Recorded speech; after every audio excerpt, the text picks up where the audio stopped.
Alrighty. Welcome to You Had Me at Bigfoot, all 2, 3 of you. Today is a very special day. We have somebody in the studio who is a returning guest. Welcome back, Dustin. Here's your beverage. Hold on. It's so good to be back. From the closet again. I'm out of the closet. Let's do this first, and then we'll talk about what happened last week. All right. What are we toasting to? Here is to anal projectiles.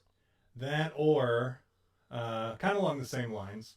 Today is a very special little boy's birthday. Oh yes, Mike in Manitoba. Mike. So we'd like to toast to the continued good health and sense of humor of our friend and yours, Mike in Manitoba. To Mike in Manitoba. Here's to your bones, Mike.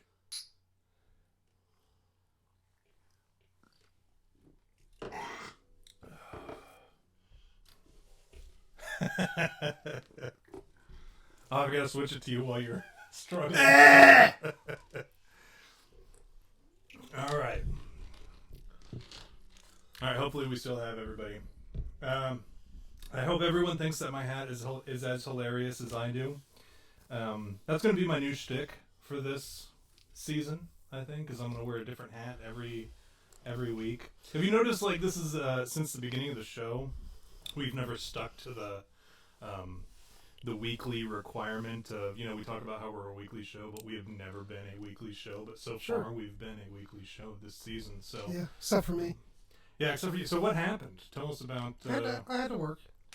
You're not going to give us like a good story or a lie of some sort. That's what I was hoping for. I was hoping you would come up with a lie. Well, so here's what really happened. I didn't have to work. I want to be real with you guys. I got abducted by Bigfoot. And then? I'm going to put you on the spot. Well, what did the Bigfoot do to you? Let's just say that the asshole is ready for any kind of finger probing that's needed. Well, that's kind of what we're talking about today, right? Anal prolapse? Anal prolapse. Is that what the topic was? No, it's today we're talking about Astral. It's really actually hard to see with this hat on because I'm not used to wearing big hats like this. Normally I wear the ball cap and I usually camped it up. This is inconvenient, but for this, because it's funny, I'm going to keep it on.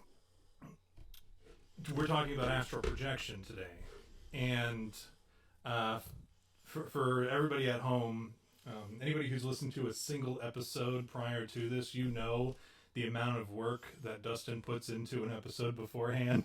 How much work would you say you put in a given week before an episode? Easily 5 minutes. 5 minutes. Easily. So I asked him, he asked me earlier, if you saw on the Twitter, it said something about, so what's the episode about today? And if you look at the timestamp, it was like 3 hours ago. That was today. So it wasn't like we put a whole lot of, it's not like Dustin put a whole lot of work into this. I put a lot. No, I had asked him, how much do you know about astral projection? And he said nothing. So we're all going, I don't know a whole lot about it. I know enough to host a bad show about it. So you're in the right place. I think we'll do okay. So that being said, we'll give like a down and dirty real quick. What is astral projection? You know that much, right? You know that much about what astral projection is? Yeah, I know that's down and dirty. I thought it was, you told me it was an out-of-body experience, right? Mm-hmm.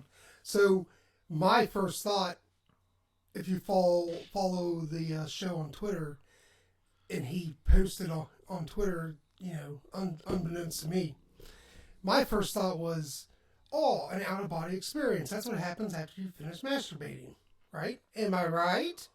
I thought what you meant was like ejaculation, like it's. Oh yeah, that's what I mean. Okay, I wanted to make sure I didn't know like if maybe after you bust off a batch of knuckle children if like you leave your body as well. I feel like I am sometimes. Sometimes depends on what type of porn you're watching. Yeah, tentacle porn, Of course. transvestite porn, tentacle transvestite porn.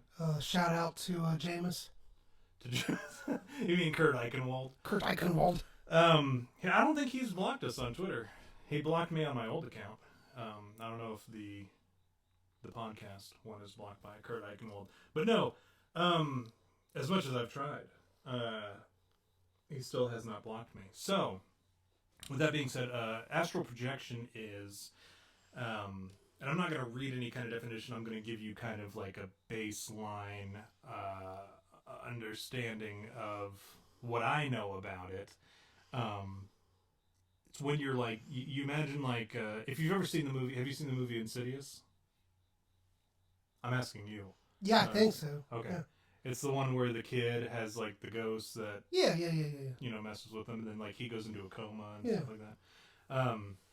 That's kind of astral projection. Well, that's exactly what it is. That's what happens to the kid. He's astral projecting, where your spirit or your thetan leaves your body, and your body's just laying there as like a husk or whatever, a shell, and then your spirit's off gallivanting around in the cosmos. That's kind of what astral projection is. And it's a thing that, it sounds like fantasy. It sounds like this made up thing. But people do it, apparently. I don't know anybody personally who does it, but I listened to a lot of stories about it. I read up a little bit about it, and there are a lot of people out there who actually actively participate in astral projection. So, I don't know what you're doing over there, but are you reading up on astral projection? No, actually, I'm emailing back. I went on a ghost tour in Louisville. Let's talk about that. Let's talk about your ghost tour, since Okay. we still only have a couple people watching, so they don't care if we deviate. It's not like Masquatch is watching; he's gonna yell at us. Go ahead. Hold on. Dead air is not good air. Dead air is not good air. Stop. What are you emailing that's so important that you have to take a break from okay, the so show? the chairman. So I told him I have a podcast, and now they're like messaging me because they're like, "Oh God, did we do good?" Oh yeah. You know So what I'm now I'm curious. Yeah. Is what you're about to say about this ghost hunt tour, is it because you promised him that you would speak a certain way on it, or are you going to genuinely give us your opinion on the issue? You know me. Unfortunately. And I didn't hold punches on Angela. So I'm not going to hold... How do you feel about Angela? Fuck Angela. Angela doesn't talk to spirits anymore. But it was through this organization called AmeriGhost, and it was in Louisville. It was like a haunted ghost tour, and it was awesome, man. Like, I didn't see anything paranormal. I have a picture I'll show you here after the show that on my live camera action, I think I caught an orb at one of the locations, but it was cool to see the history, and like we got to go in a prohibition room that Al Capone used, and there was a mirror that was in there that was in there when Al Capone would have used this room. So that historically that was pretty neat, but just the presentation, the guide was wearing like old-fashioned clothes. She was real knowledgeable. She was really entertaining. And I didn't tell them anything about doing this show with our thousands and thousands of viewers until afterwards, right? And she said she was going to check out the show. I don't know why she would, because it fucking sucks. But no, I mean, no, it was really fun. And they're in Washington D.C., Nashville, and Louisville, and they might be in another location, but. Yeah, man. I mean, if you're ever in Louisville, hit them up. I mean, it was like $15 to do this walking tour. It took like 90 minutes. It was a lot of fun. So is that the longest you've ever walked in your life? 90 minutes? Easily. Did you have to take a break? How many breaks did you Towards the end, I'm like, I'm going to die. I'm going to become a spirit on the store if we don't get into some air conditioning and a seat. And thank God we dunked into a hotel. So, yeah, it was a good time. It was fun. So that was my little... That was your story. I didn't mean to take it off my fingers. I'm happy it wasn't. I have like super fat fingers. You know, I so, sit like, here and I once got in a this while, camera it side of my drops face and I got my big fat jaws. Why do you think I have a beard? It's to cover up my I can't multiple chins. I can't grow the luxurious beard. Look, luscious. It's so luscious. You know what? I was doing this whole thing and the camera wasn't even on me. So, you do it all the time, anyways. Do it again, just to show. What was? Yes. Oh yeah. When the wind blows through my beard. So is that the end of your story? Yeah. Okay. Yeah. No one gives a fuck. No, you talked about somebody might. We have a lot. You know what's funny is we joke about how we have like 2 people viewing right now, and I don't know how accurate that was because I saw 3 people chatting and it only said 2. So I don't know how accurate that number is. But we have a lot of people who write to me later on in the week and talk about how they watched or listened to. Yeah, a lot of people catch it later. So, and that's cool. So, somebody might care about your story. It's not. Doesn't seem like it's anybody who's currently in the chat room right now. No one's commenting. Right now, everybody's sleeping. Everyone's like, "Is Dustin done?" All right, so hey, everybody, Dustin's done talking. Yeah. You can. I'm wake done. Up. The talent's back on the show. You can come back in. You come out of the bathroom. No, you talked about Angela, and I know we talked about her a little bit earlier this week. How did we even get on that subject, or what? Because you asked if I was going to give an honest opinion of this ghost tour. I did not ask you that question already. What? No, I mean like earlier this week. Because Angela's always on my mind. Little fraudulent ass little bitch. Because I'm gonna have to tag her in this now. She's blocking our page, but that doesn't mean I can't tag her. I can still write her name. There's no Twitter algorithm. She still hasn't got back with me on this shit. Well, I can't imagine why she wouldn't have gotten back. I mean, you would think she would prove me wrong at this point. She's been following you around. She's got like a private eye stalking you so that she can come up with a good fake reading of you. So we had some real good jokes lined up, and I've already forgotten them. I know one of them was her new name is Angela at Talks to Spirits. Yeah. Now it's Angela no longer talks. Oh, it was because we were talking about how I said she sent an email saying that, "You sons of bitches, I can't talk to ghosts anymore. They won't talk to me because they all think I'm a fraud." And so that's how we. So that's a real thing. No, that didn't actually happen. But that'd be funny if it did. Yeah, you asked me that earlier this week, and I assured you that if she really sent that email, that'd be awesome. That would be amazing. But she's blocked us. She can't contact us anymore. Why would she? We've completely smeared her. I wonder if, like, at this point, I'm kind of like, it used to be I felt bad for her. I felt bad for her. Not, like, really felt bad for her, but I was like, man, that really wasn't fair. I just wonder what her titties look like half the time. But, I don't know. I couldn't tell you. Yeah. I don't even know what her face looks like. No, I don't either. Remember, she had that, like, kind of, like, ghosty picture of her face or whatever. Yeah. But she, like, now I kind of want to mess with her. Now that your brother's blocked me, I can't mess with your brother anymore. Yeah. He hasn't talked to me. Really? Yeah. Well, I take that back. He came to my son's birthday party, but he didn't mention it at all, like anything about the show or you. So, you know, I still love you. You're my brother. You know what cracks me up is you were like, "No, he hasn't talked to me at all." Well, he came to my son's birthday party. Yeah. He was at my house for an extended period of time. So, no, but go ahead. Tell me what you were. What are your thoughts on my constantly messing with your brother? What's his name even? Ryan, right? Eric. I was way off. Yeah. I don't know why I said Ryan's his middle name. Oh, okay. Yeah. Yeah, I have this thing where I like to call people by their middle name. Yeah. Mine's a douche fuck.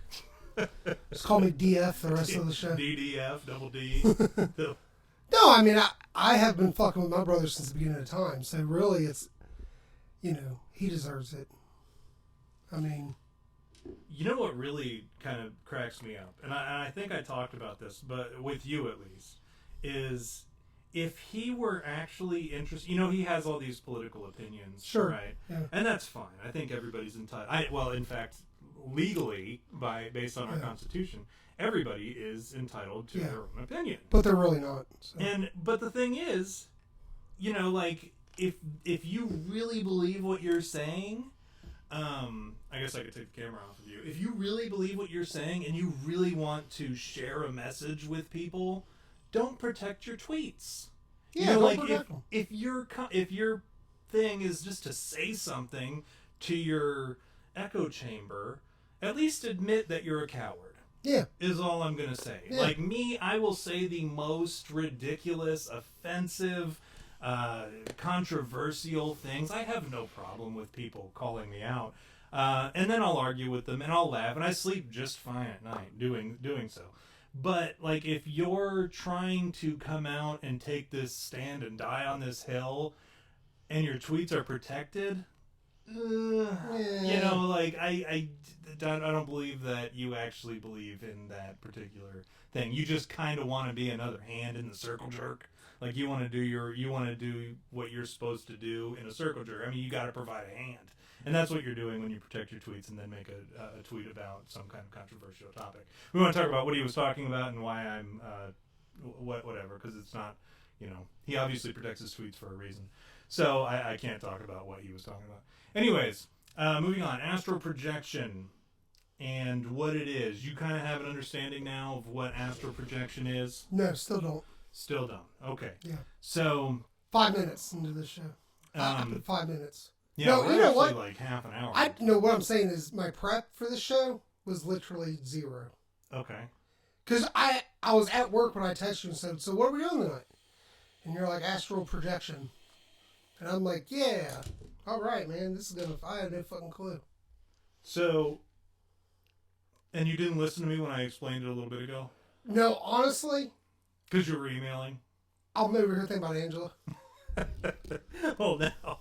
Is that why your pants are unbuttoned? Yes. So, astral projection. You're laying down.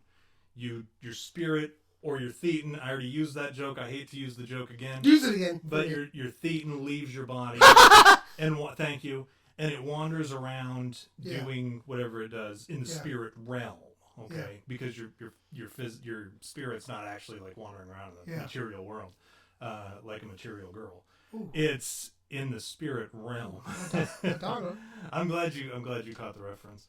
Not that it was like some kind of subtle reference. It's not like it was hidden or whatever. But she's probably an alien though. You think so? Yeah. Sorry. Well, she lives in Venezuela now. Yeah. Or Bolivia. Or something. She doesn't live in like shitty Venezuela. She moved to like another country that is equally shitty. Kind of sucks, but there are areas that are still nice. Not like Venezuela where it's like, the money is devalued because less socialism than that of World of Warcraft currency. By all means, let's bring socialism to this country. Oh my goodness. I would love nothing more than socialism. As a lazy person, I would love nothing more than socialism. It'd be awesome. But let's move on. Because I wore my socialism is for figs shirt last week. So we can't double down. So I'm wearing my USA shirt today. But you leave your body, your spirit, your thetan, your whatever is inside of you leaves your body, and you can go wander about in the spirit realm, which looks a lot like where we're at now. Because apparently these people who astral project can still wander around their house, and they can wander around their city, and they can do whatever they want. They can fly around and zip around all over the place. So like I could go to some other girl's house and like watch her undress? I would imagine. I don't know. And so like I've been trying. Let me clarify. Let me make an admission of guilt here. I had for the last there's probably about 6 months of my life. Well, not even that much. I'd say 3 months. It's about a quarter of a year. I was actively trying to astral project. Like I really wanted to learn how to do it. Yeah.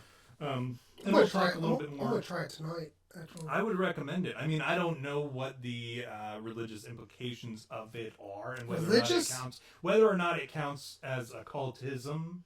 I I would say that there's a certain gray area, but we'll get into that a little bit. Oh, wow.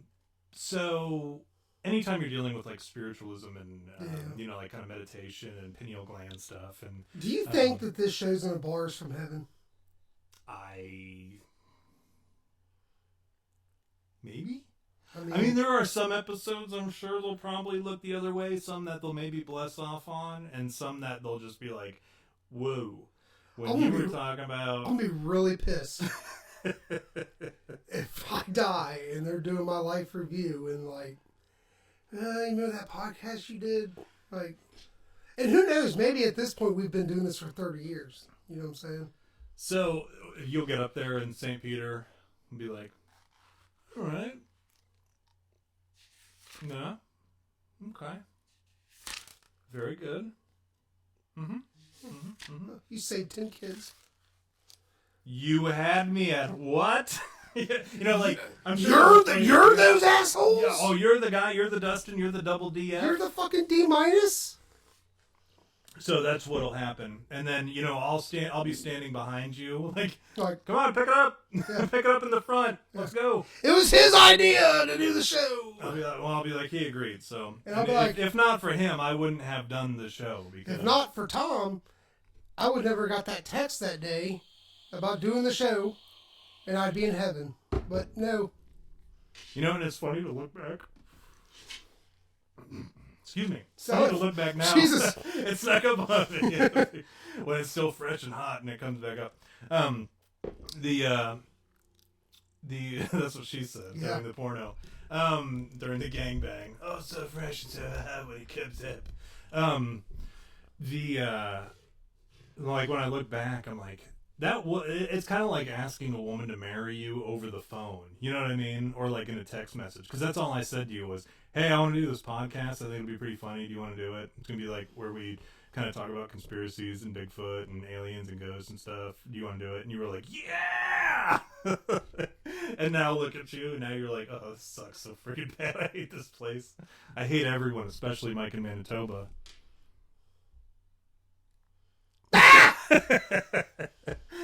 See, now every time that you're not paying attention, I'm going to purposely put you on camera. I heard you say that you love Mike in Manitoba. That's exactly what I said. So, but anyways, astral projection, and you asked if you could go and look at chicks naked, right? Yes. So the thing that I do want to ask is, like, what are the practical what are the practical uses of astral projection, do you reckon? I'm thinking, I'm thinking you said military. You want to go, you want to definitely go and check out what's, like somebody at their house, and you want to spy on them a little bit. That's one thing. That's one good use, I think, of astral projection. What else are the other options? I don't know why I'm switching it back to me. Because I was changing my camera. Military-wise. How so? You astro project so that you can sneak behind enemy lines and see what they got going on. I'm thinking practically. Or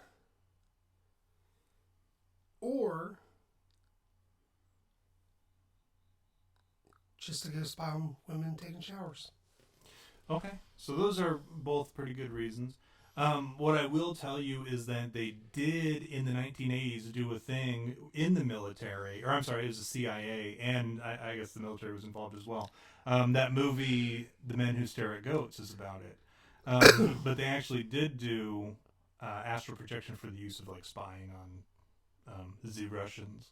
And one of the most interesting things to come from that study, and this is something straight from the CIA vault. Have you heard about the Mars exploration study that they did? Yeah. Well, tell me about it. It's where they go explore Mars. That's my preparation for the show. So your 5 minutes of study didn't tell you about this? No, this is fun. I mean, this is something that I actually read about a long time ago, and it was really exciting to me because I was, like I said, I was trying to do the astral projection. I thought it would be really cool to be able to astral project. And I will tell you, it's when I was trying to do it, and I was, when you have an experience that you remember back on, you can kind of feel that experience again in some ways. Well, I was trying to astral project, and I was thinking about going, like, how far up could you go? I was like, kind of like asking myself these questions in my head. And for whatever reason, I felt like I had this experience again. And when I was a kid, I used to kind of, like, I would get these weird feelings when I was, like, lying down. You kind of feel like your body's, like, floating a little bit, that floaty feeling. Kind of like when you have laughing gas and stuff like that. I was starting to almost, like, re-experience these types of feelings of leaving and going all the way up into the clouds. And, like, I'll have, like, instances of, like, it's not post-traumatic stress, but it's like post-traumatic whatever experience, because like I re-feel it, but it's not like a stressful situation. For instance, like I was watching that Brightburn movie recently, and at one point he flies up into above the clouds and whatever, and I felt that, like I could feel it again, and I remember feeling the cold, and it's almost like I had been through it before, and it was a memory that I had repressed. So I was starting to wonder if I used to astral project at any time in my life. But this particular, the end of that story is I never feel like I don't think I actually ever did astral project when I was trying to, like about a year and a half ago. But this whole Mars exploration thing, back in the 1980s, they had a guy come in who was supposedly like the guy who could astral project, and they had an envelope, and I have it pulled up here, but I'm not going to read it line by line, but it's like 8 pages of the transcript. And yeah, Mike, it's actually remote viewing, so you may have actually you may already be tracking the story that I'm about to tell you. But it was 1984. They had this guy come in, and they handed him an envelope that was sealed. Like he didn't know what was written in the envelope. It was on a piece of paper, and I want to make sure I read the thing right. It was, they handed him this envelope, and the paper says, "The planet Mars, the time of interest approximately 1 million years BC." And so this dude wasn't able to look at the note that was inside the envelope physically, but I guess like mentally and psychically he was able to do it. And and like I said, it's not a super long read, but it would be boring for me to sit here and read it. It's like 9 pages, and you can actually pull it up straight from the CIA vault of like a declassified document of a study that they did, or stuff that they did back in the 80s. And what happened is he goes to these coordinates that the guy is telling him, hey, go to yada yada coordinates, based on the information that is in this envelope. And the dude does. And while he's there, he's just laying there, and in his mind he's going to this place, and he's like, I don't know where I'm at. He's like, it's orange, it's dusty, there's like an obelisk or whatever, but he's like, there's nothing here, there's nobody here. And he's like, all right, go to this coordinate. And the guy goes to another coordinate. He's like, well, there's these big walls, and there's all this writing and shit on the walls, and then he's like, all right, we'll go to this one, same time, so on and forth. And eventually they find this like pyramid, and the dude goes into the pyramid, and he encounters these people who are like, you're not supposed to be here, we're not supposed to be. He's like, we're waiting for our ride to get out of here because our friggin' planet is destroyed here, we can't stay here, yada yada. And then, but he's like, he describes these super tall guys with silk robes and like oblong heads, and like he's basically describing aliens, like what we would consider aliens today, but like super tall ones. And he talks to this dude for a while, and he's like, yeah, our people got sick, the planet is trash, we gotta go to another planet. And he's like, so then he comes out of the remote viewing experience, and he's like, I don't know where I was. He's like, and then they open it up, and it says the planet Mars 1 million years ago or whatever. So that was one thing that they did with astral projection. I mean, like, the CIA was actively using it for, during the 1980s. And I mean, we know this now because all that stuff got declassified. And I think that lends some kind of like credence to the idea of astral projection for people who don't believe in it. Like if it was enough for the government to be like, well, let's see what we can do to like militarize this. And that was their plan, was they were going to use it to send spies into foreign countries and gather intelligence. But that's just like one example of astral projection and how it's used. I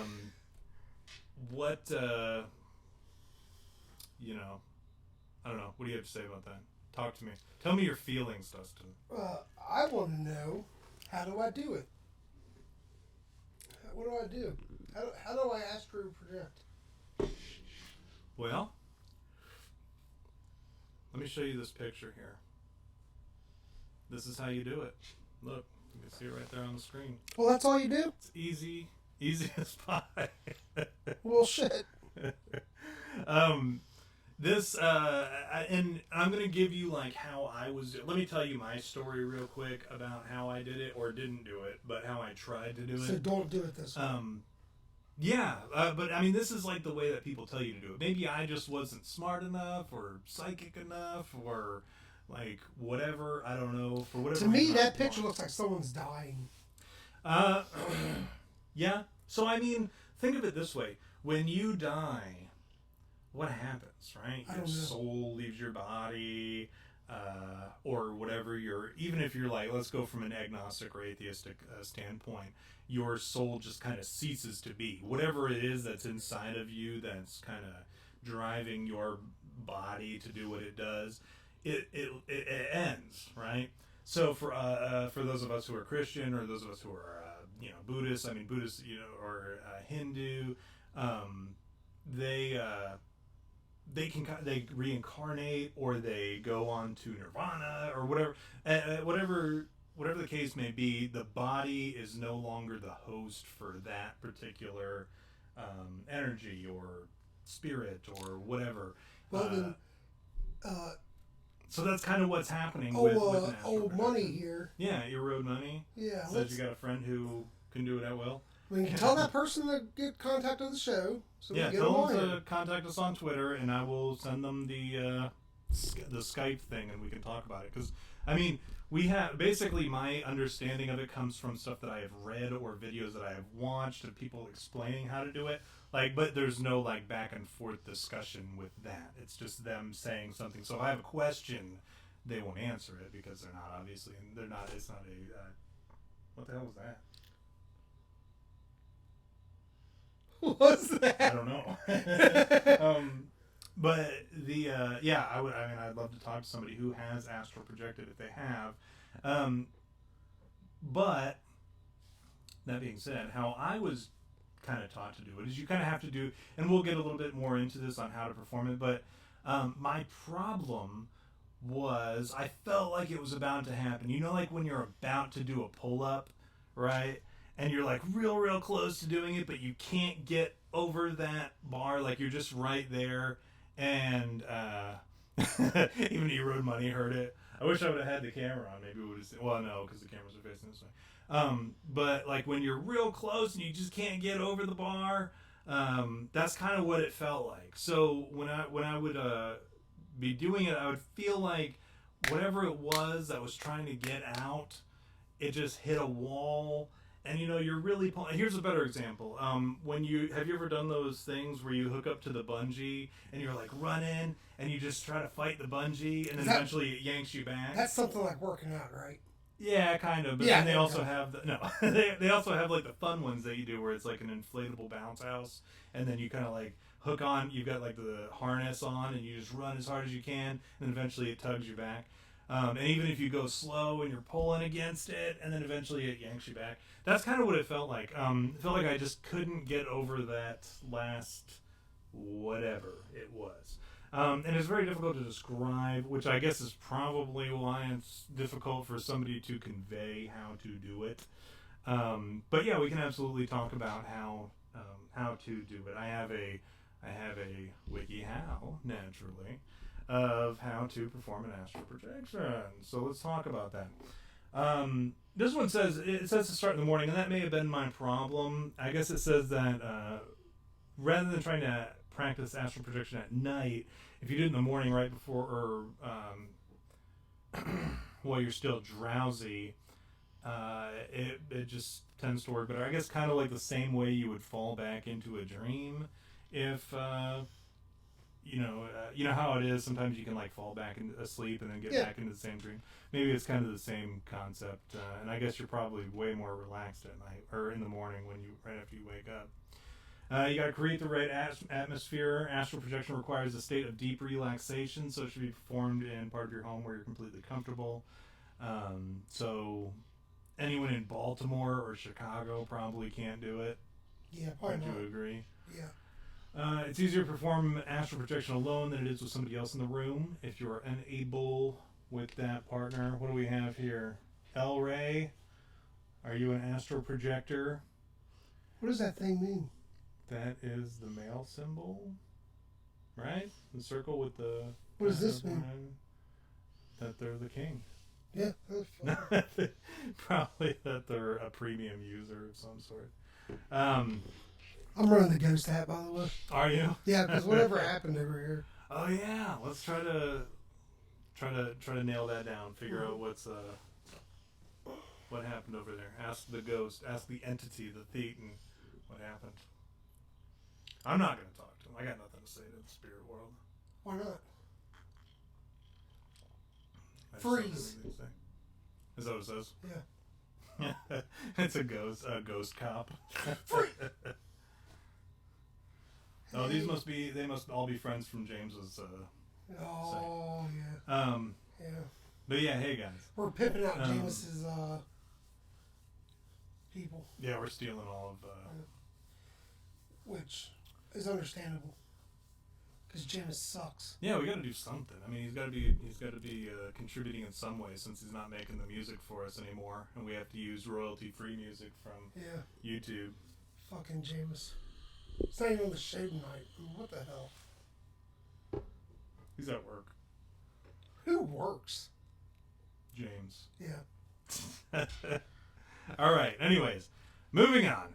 So don't do it with somebody else in the room. Draw the shades or curtains and rid the room of any kind of distracting noises. Any type of interruption could disrupt the state of relaxation you need in order to achieve.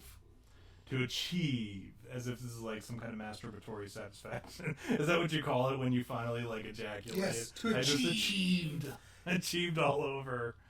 Oh my goodness, I totally achieved. Lie down and relax. Position yourself on your back in your chosen room. Close your eyes and try to clear your mind of distracting thoughts. Concentrate on your body and how it feels. The goal is to achieve a state of complete mind and body relaxation. Flex your muscles and loosen them. Start with your toes and work your way up your body, gradually making your way to your head. Make sure every muscle is completely relaxed when you are through. Breathe deeply and inhale and exhale. Focus your mind on your breathing. Don't get carried away on your thoughts outside of your worries.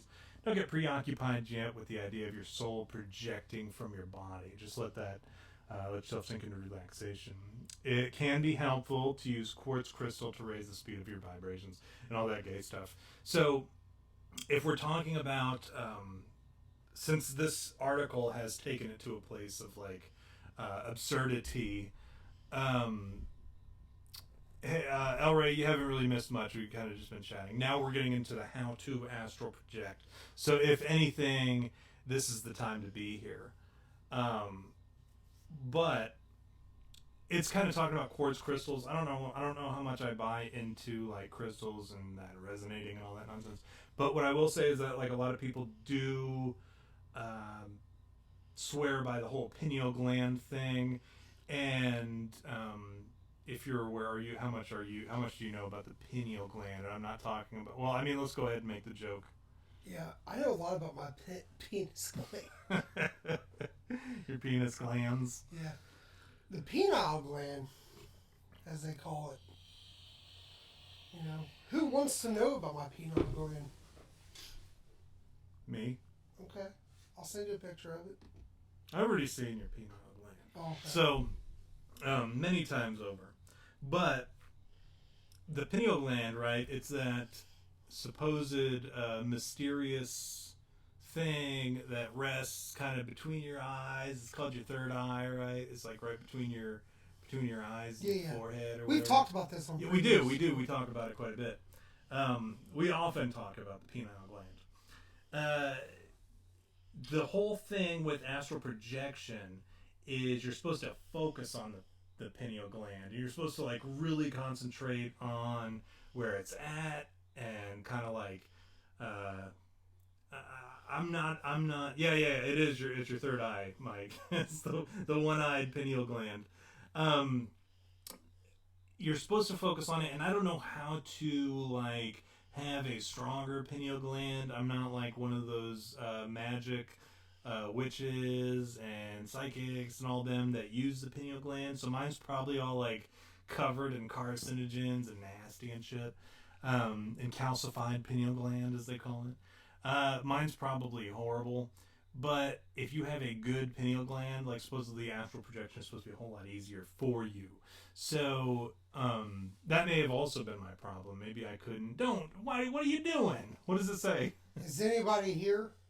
What are you Can you show the camera what you're doing?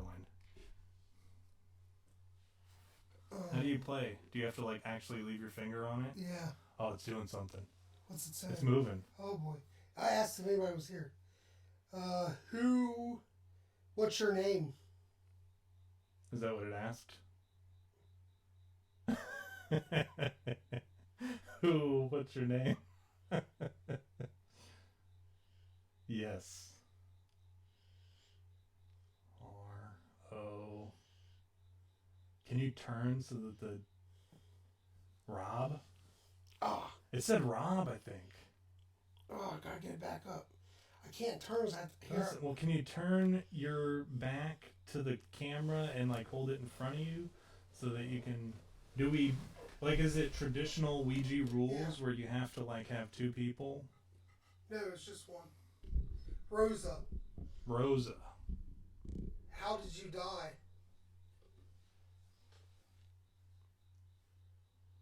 Here, I'm just gonna do this, and I'll tell you what it says. Is there any questions anybody wants to ask? Yeah, go ahead and type your questions into the chat, and then it'll ask it to the Ouija app.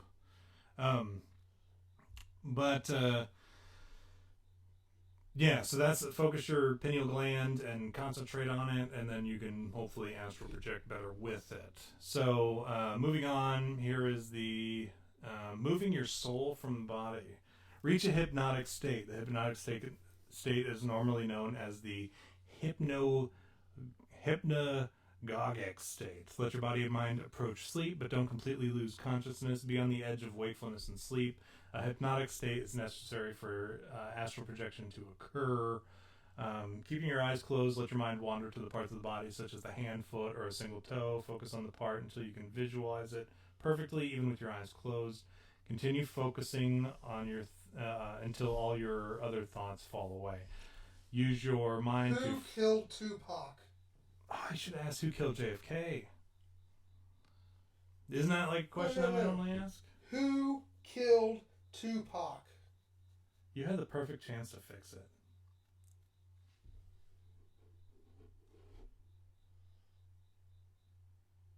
Is it answering you? Yep.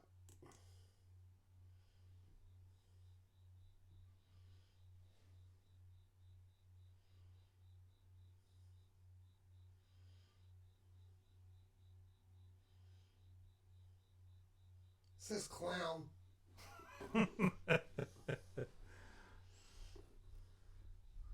How small is Tom's wiener?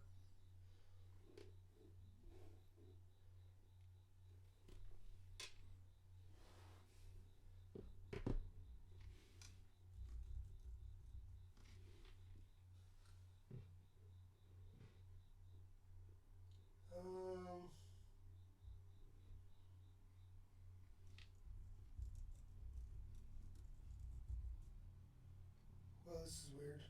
What does it say? I can...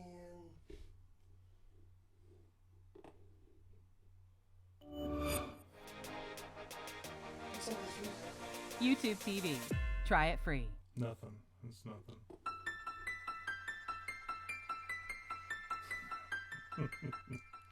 Keep doing your Ouija board thing. Okay.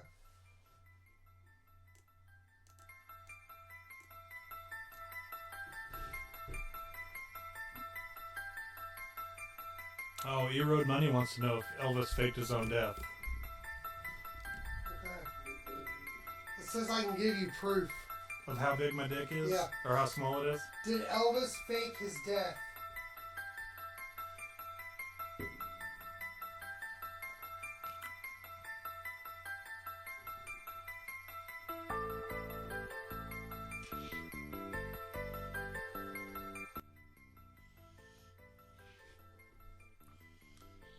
Did Elvis fake his death?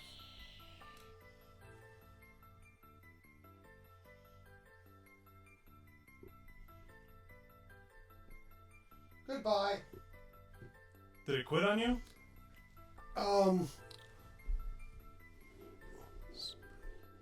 Some spoopy music. Yeah, that was the Exorcist music for the Ouija board. So what happened? Tell us, what did you quit on it or what? Who's here? Well, I thought you said goodbye. I opened it back up. Oh, okay.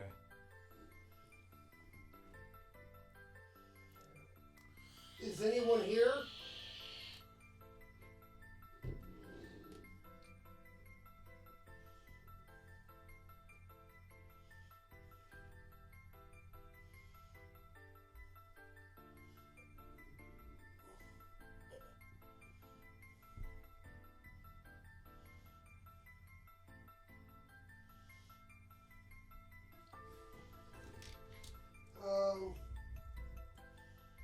I can see you. This thing is... Uh-oh.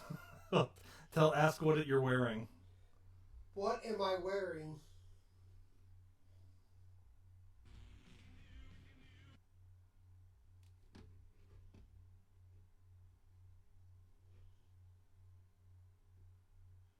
Any answer? Let's answer.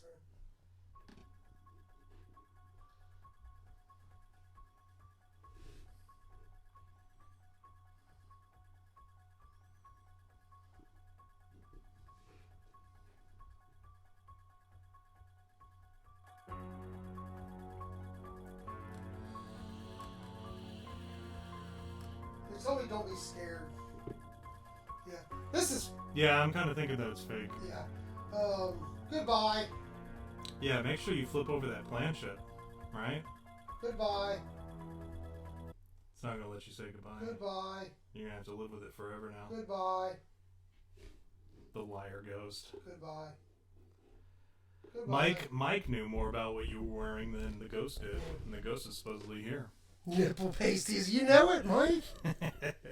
For Mike's birthday, you think Dustin's going to be wearing nipple pasties? Come on, Mike. So moving on, after you've pictured your fingers and your titties, and kind of got that all situated, and you've cleared your mind of all other thoughts, you have to enter a state of vibration.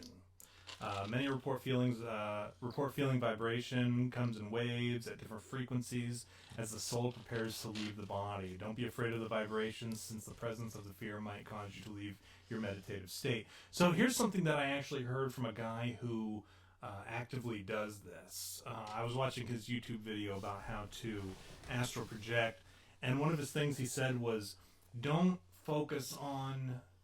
and this might have also been my problem. Don't focus on actually leaving your body.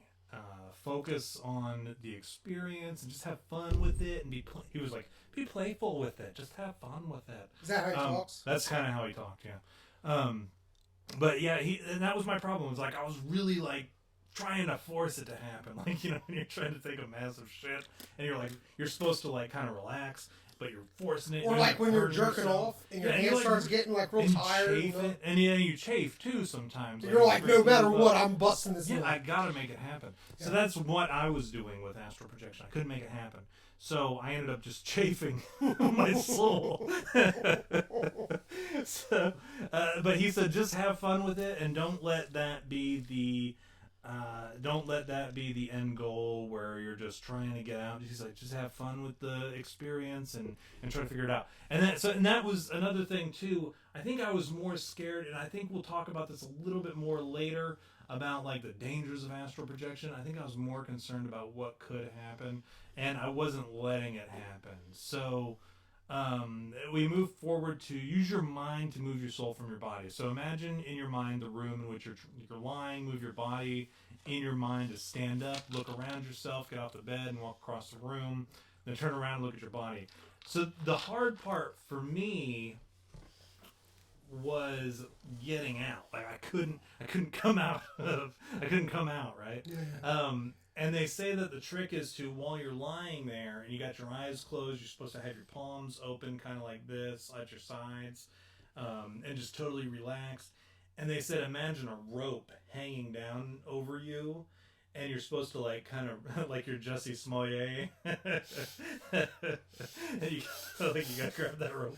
But no, you reach up and you grab the rope and you try to pull yourself out. But you're just imagining it happening, and your soul kind of like leaves in that. You just kind of repetitiously do that. But this right here kind of makes it seem like, enter the vibration and then boom, look at yourself while you're out of your body.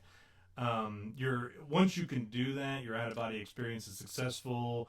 If you feel as though you're gazing upon your body from across the room, and if your conscious self is now separate from your body. It takes a lot of practice to get to this point for some people, though for others it comes naturally as breathing. Either way, it is possible for everyone. It is desired, practice enough, so on and so forth. Now, returning to your body, I mean, should we just not tell people how to do that? Don't And tell just them kind of that. like let them wing it? Your soul always remains connected to your body with an invisible force, sometimes referred to as a silver cord. Let the force guide your soul back into your body. Re-enter your body, move your fingers and toes physically, not just in your mind, and let yourself regain full consciousness. Wouldn't it be fucked up if we were like, we'd just be like, tune in next time to find out how to get back to your body. And there's all these people that are like, I'm in the astral plane, I can't get back to my body. And then actually it has here tips on how to explore the astral plane. Confirm that you are projected from your soul from your body. Once you have mastered the act of projecting yourself, stay in the same room. You will want to confirm that you are indeed two separate planes. Next time what do we have here? Found you on the Twitch channel. Hey, my favorite type of streams. You had me at Bigfoot. About to do a graphic design for your streaming. Find the reference to my account banner. I think this person actually contacted us on Twitter. On Instagram earlier. They were like, "Hey fam, let's collab on some art." Hey, if you're willing to do graphic design or whatever, that'd be cool. But we're poor, so Yeah, very poor. But I need a picture of me with a bag of dicks. Really? Well, I have good news. There it is, baby! Woo! This is from a time where Dustin and I we did a dick heist. We stole a bunch of dicks from a severed dick. Oh, that was, you know what it was? It was that story of that guy who jacked 200 dicks, and they went to his house with a warrant and they found 200 severed dicks. And then I said, that's how we met. What are you doing? That's my foot. Oh! I figured that's what you were thinking. But yeah, we heisted But what's funny is that one dick that's coming out of my pocket, face up, yeah. that's my real dick. And I tried to draw various different types of dicks. Like, if you can look on there, you'll see some of them are circumcised, some of them are not circumcised. So, one of them in your pocket is uncircumcised, and one of them is absolutely circumcised. It's very, exposed glands. Yes. It's horrible because I had to draw, if you knew how much time I spent on this picture, you'd be like, that is the gayest thing I've ever heard. I had to, draw so many dicks for this picture. You can see them in the background, even trailing off. There's some that look like elephant trunks a little bit. Yeah. You've got some that are real clean cut, neatly done. Yeah. I'm gonna say right now, all the black dicks are uncircumcised. I don't know if you noticed that, but all the black ones are uncircumcised. Yeah, why is this? Just me being racist. Well, there it is.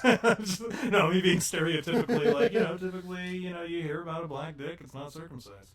I've never but heard that's about black dicks not being circumcised. have you not ever let's be real. How many pornos have you seen where the black dick was circumcised? I don't watch black dick porno. is because you're racist. Yes. So, all right, 2 admissions of, you know what, this is a horrible time to be talking about racism on a podcast, because you saw that that Gillum kid that just got accepted onto SNL. He said something like moderately racist on a podcast, just being funny, and now they said that no, you can't be on SNL because you said some racist shit. But yeah, so you can't be racist on podcasts apparently, even though I'm not racist. yeah, see, now you say that. Yeah. You racist fuck. Disgusting. I had sex with a black girl one time. I noticed you said girl. Yes.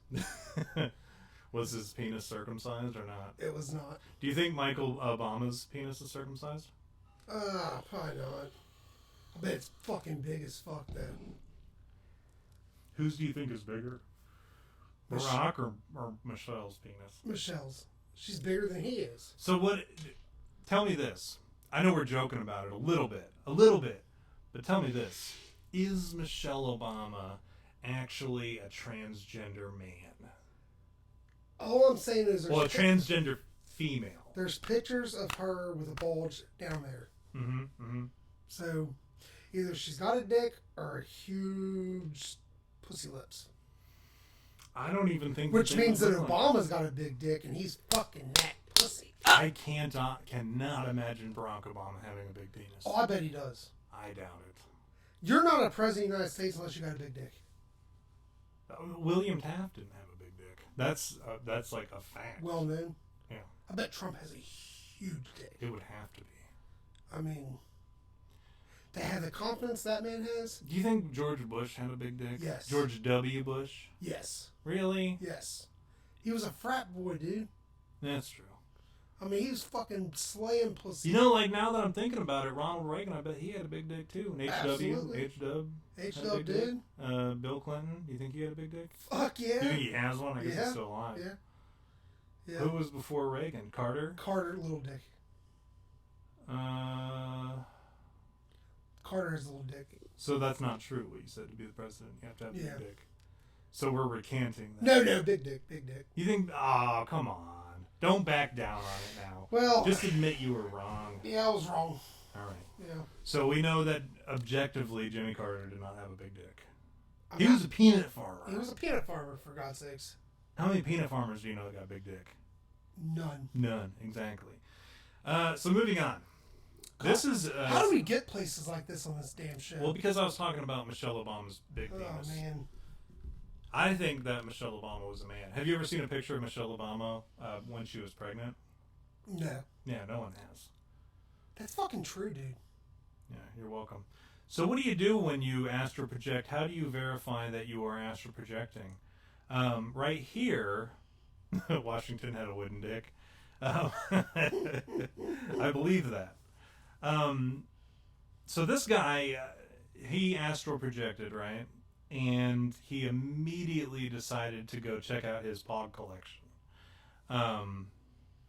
Pot? No, it's Pog. You know, like Pogs. Oh, I used to have Pogs. Yeah, well, everybody who grew up in the 90s had Pogs. Yeah.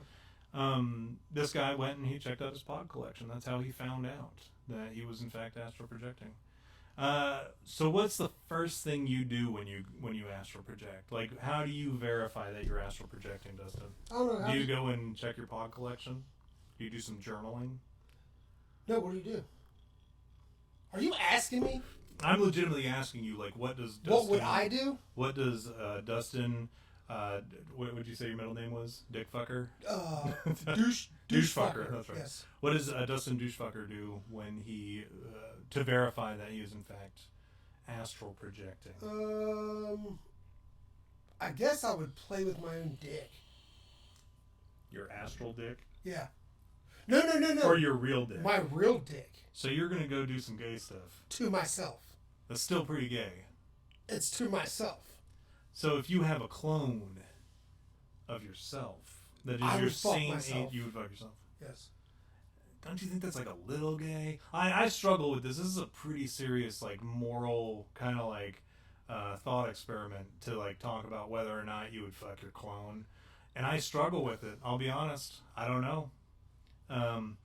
Hey, let's take it to the audience. Would you fuck your clone? Or is that gay? Or would you fuck D-? Would you fuck D-'s clone? Or just me? Or you? Take to Twitter, hashtag clone fucking. Hashtag let's fuck D.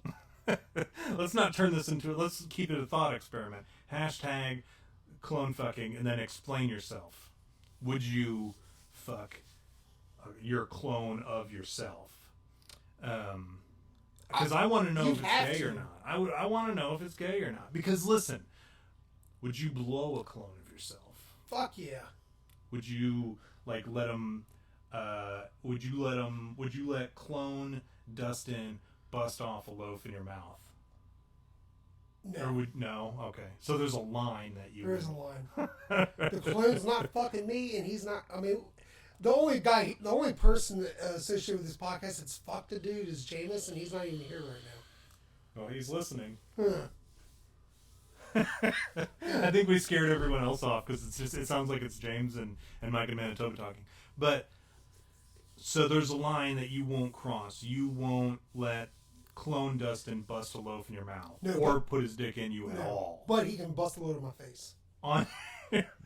Would you blow clone Dustin? Yeah, we already said this. Yes. But you wouldn't. You Not pull out. Yeah. You kind of like I steer pull the out dick away and I finish him off right on my your face. Yeah. You pointed at your chest, so on your face you would let it happen. On your face. Okay.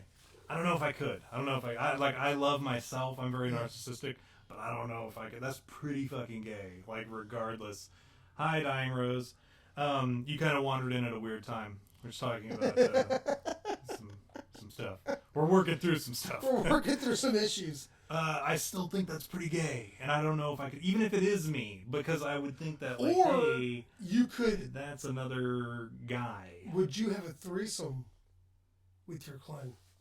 Would I let my clone also fuck my wife? Yes. Is what you're asking. Yes. I don't know. Would I have to do any gay stuff with my clone? No. He would just kind of help out. Yes. I don't see. I still don't know. I if bet I she want... would be on board for that shit. I don't know. Let's get her. Let's ask her. I don't know, man. What do you think she would say if I just walked up to her like, "Hey, I gotta know. Would you fuck Tom and his clone? Would you have a threesome with Tom and his clone? And the thing is, she would almost be like, "That's not even the craziest questions that's been asked of me by Tom." No, yeah, no, it's not. But I think it's still like, how comfortable would I be letting another dude, even if it is me, like another dude's jizz get on my wife or in my wife? But it's you know what I mean? But it's not. You know, like, are the thoughts that's going through his head the same as mine? Yeah. No, because he's doing his own thing. You know what I mean? Like, what he if your can claim go do was other stuff. Was like this complete libtard? Ugh. I don't know. What if he was gay? Wouldn't that be weird? I mean, if you're gonna fuck him, your own balls if you could. I don't know. And say, Mike, I don't know if I would. Like, I think about this occasionally when the question comes up quite a bit. What's really freaking me out as you think about this? I do, because I want to know. I think ethically about, cloning, right? Because I mean, there are a lot of like ethical questions about cloning that come up, but not a lot of people from the scientific community are asking if it's gay to fuck your own clone. Yeah. Or if it's masturbation. But I really feel like that's another person. You know what I mean? Because look at it this way. When they clone sheep, which they have done, it's not like that sheep appears and it's the same age and the same shape and the same whatever. It's like a fetus of a sheep, right? And it has to grow up and it becomes the same. So you could clone me as a baby and make me a baby. Yeah. And I could raise myself? Yes.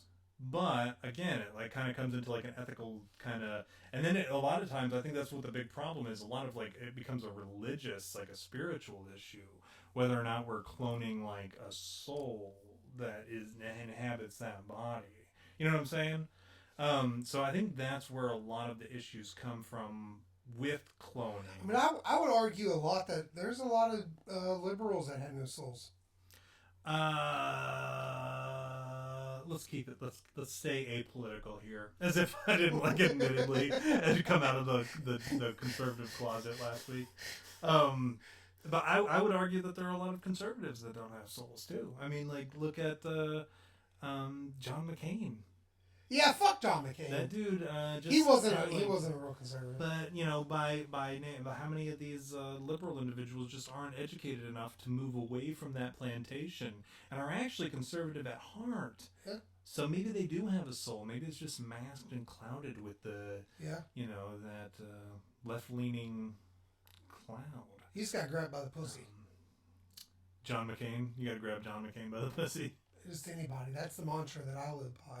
Yeah. Isn't it amazing that we have a president that said that? Yes. Like, I love when people say, oh, I can't believe it. You can do whatever you want. You can grab him by the pussy. Yeah. The president of the United States of America. I'm like, great. Yes. That is amazing. Because here's the thing. I've said this quite often. If you become the president of the United States, you are an alpha male. There's no way around it, right? You don't just be, to make it to the top, you are the top. And these guys talk like this. They talk like this behind closed doors. But would you say Trump that says it outwardly. Would you say that Barack Obama is an alpha male? No, but Michelle is. So is Barack Obama the first lady? Yes. I really tried to fight that one. What about, would you say that Bill Clinton is well, I guess. Bill Clinton's alpha male. Yeah, he's an alpha male. What about, we already talked about Jimmy Carter. We already shit all over Jimmy Carter. Yeah, would you say that he was an alpha male? No, he's a bitch. No. What about, what other presidents that we have that were pussies?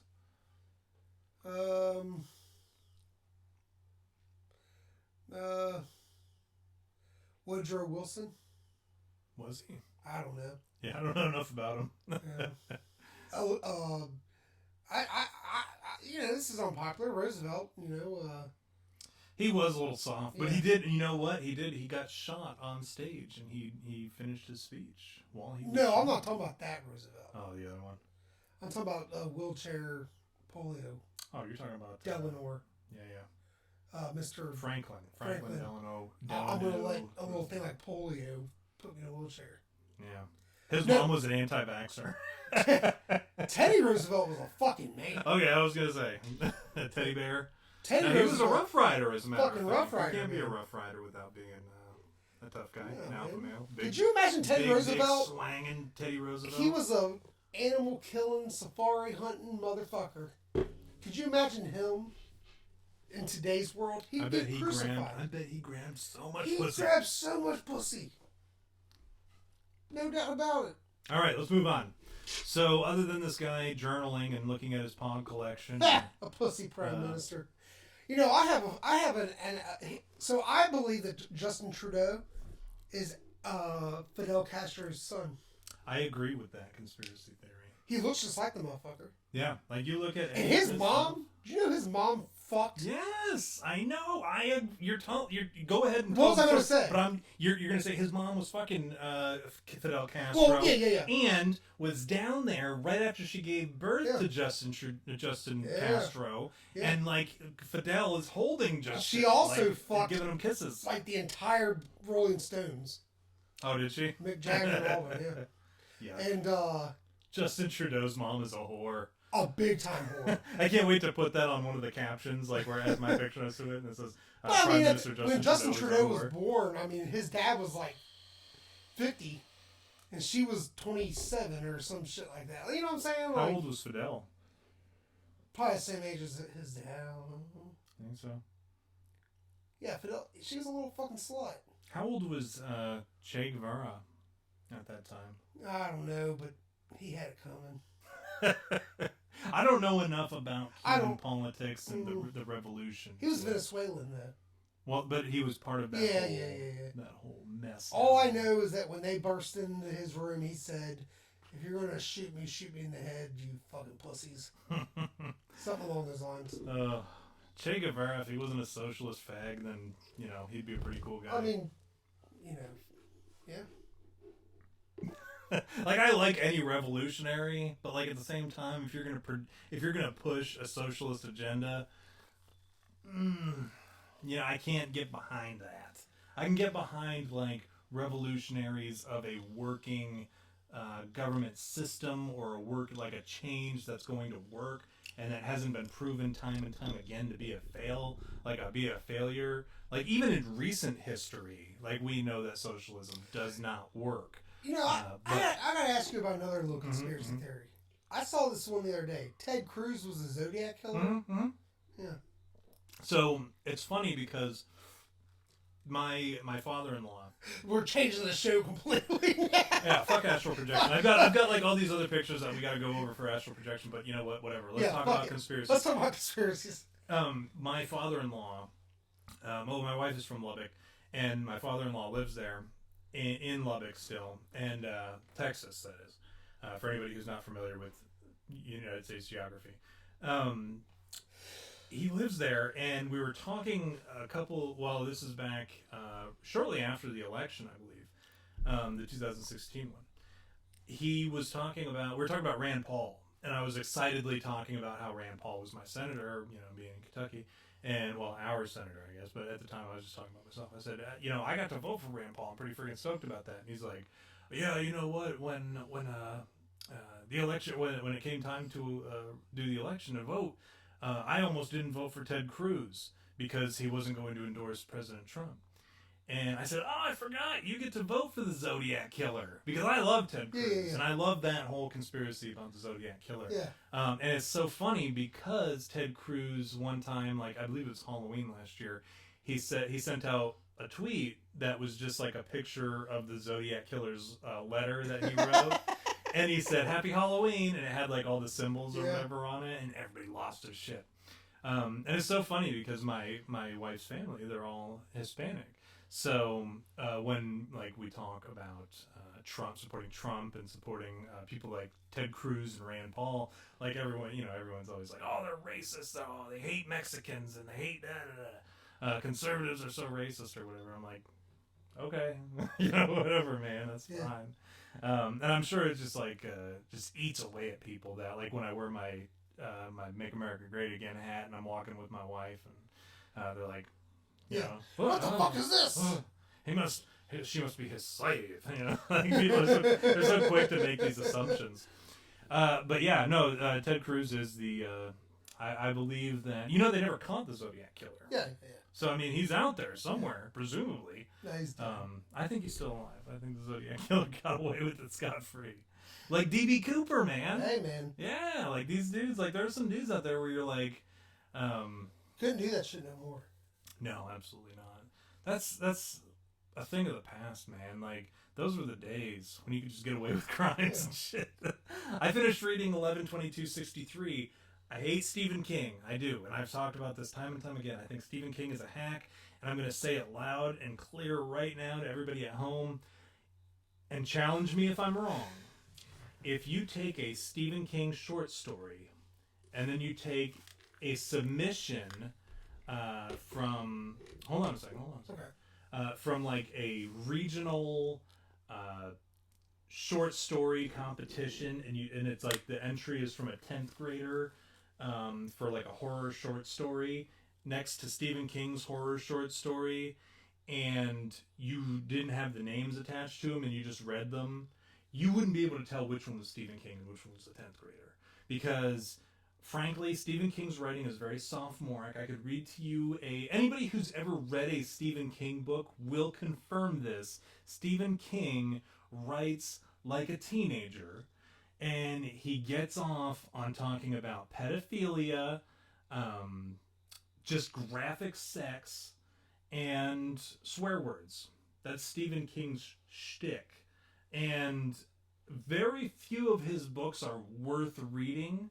Most of them are just shock value. And the thing about his writing and his just his title is like this horror macabre kind of like hero of that genre, is that somebody said that Stephen King is a good horror writer and is like the king of horror writing, and everyone just ran with it.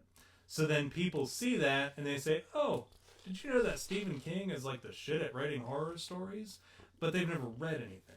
If somebody ever tells you that Stephen King is super great at writing horror stories, ask them how many Stephen King stories they've read. They'll tell you 0 or maybe 1. And frankly, they'll go based off of the movies, which the movies that are made based on Stephen King's books, Stephen King hates. He is on the record saying that, and that's why he had to make, what's that one about the Maximum Overdrive? He had to write, direct, and all that Maximum Overdrive because he hated the way that his books were being turned into movies. So that's why you like the horror movies based on Stephen King's books, or the movies in general based on, like, you know, The Green Mile and Shawshank Redemption are all horror movies. But you like the movies based on his books, but you don't like his books. And if you read them, you would know why. Anyways, Dustin has to go make tinkles, so we're going to go ahead and go to a quick 5-minute intermission. Go do what you got to do, refill your drink, and we will be right back with you.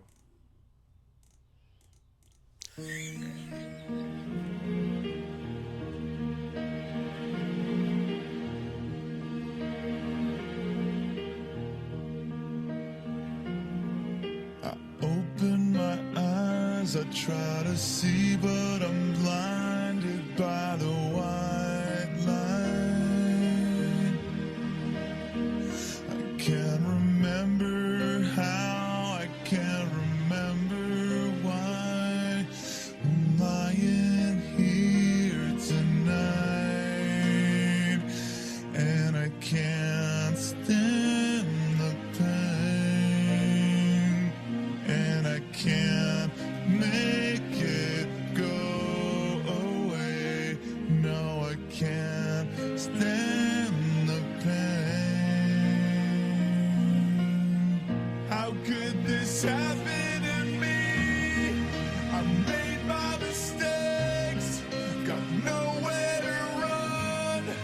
The night goes on as I'm fading away. I'm sick of this life, I just wanna scream. How could this happen to me?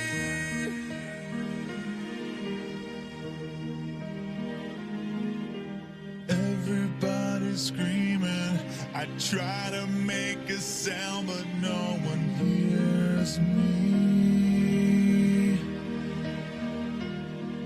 I'm slipping off the edge, I'm hanging by a thread.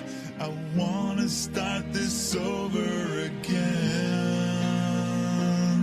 So I try to hold on to a time when nothing mattered, and I can't explain what happened, and I can't erase the things that I've done.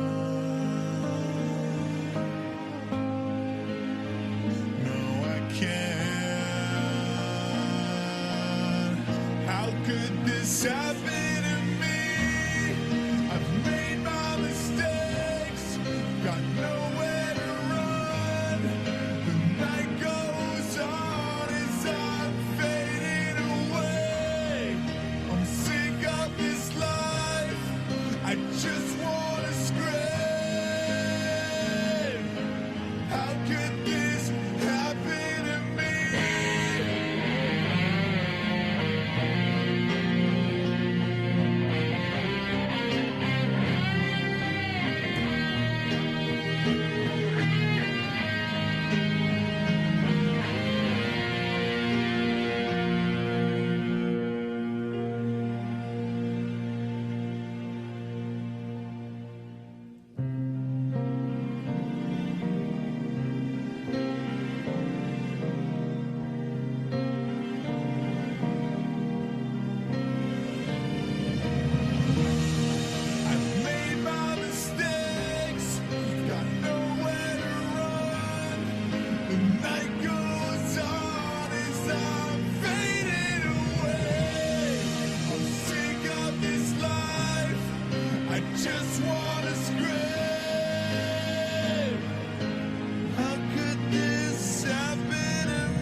stars I try to see, but I'm blinded by the white line.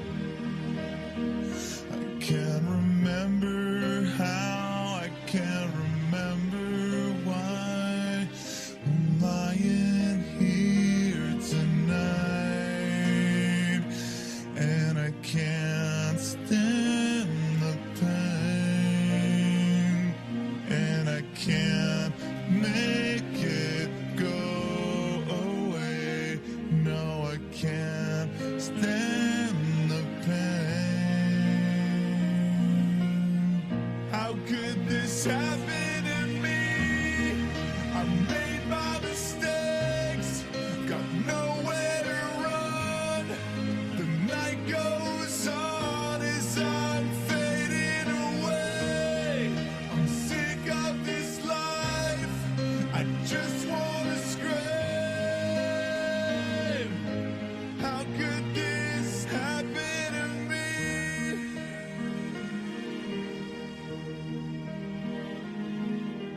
Everybody's screaming, I try to make a sound, but no one hears me. I'm slipping off the edge.